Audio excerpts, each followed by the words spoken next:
بچوں آج ہم شروع کرتے ہیں گرامر. ٹھیک، اردو گرامر شروع کریں گے ہم. واحد یعنی سنگولر، ایک وچن. اس سے مراد ایک شخص یا کوئی ایک چیز ہے، جیسے ٹوپی، کتاب، چٹائی، لڑکی وغیرہ وغیرہ.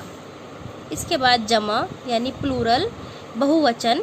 اس سے مراد دو یا دو سے زیادہ افراد، دو یا دو سے زیادہ چیزیں وغیرہ وغیرہ.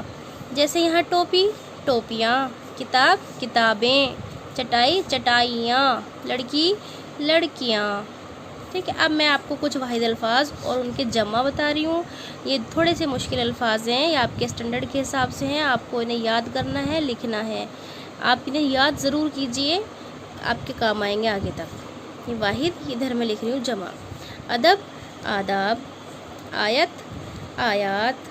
آفت، آفات. اکبر، اکابر. امیر، امرا، امت، امم. بخار، بخارات. تدبیر، تدابیر. تقریر، تقاریر. برکت، برکات. اثر، اثرات. افق، آفاق. حال سے بنے گا احوال. ملک، املاک. غیر، اغیار. ملک کا ممالک بھی ہو سکتا ہے. ٹھیک ہے، غیر، اغیار. سید، سادات. روح، ارواح. رکعت، رکعات. حاجی، دیکھو رکعت، رکعات، حاجی، حجاج. ٹھیک ہے، یہ الفاظ میں آپ کو تھوڑے سے مشکل اس لیے دیے ہیں آپ کے اسٹینڈرڈ کے حساب سے. آپ ان کو یاد کریں گے تو تھوڑا سا آپ کو اردو کا اسٹینڈرڈ اچھا سے آ جائے گا. ٹھیک ہے، برکت کا آپ کو نقطہ نظر نہیں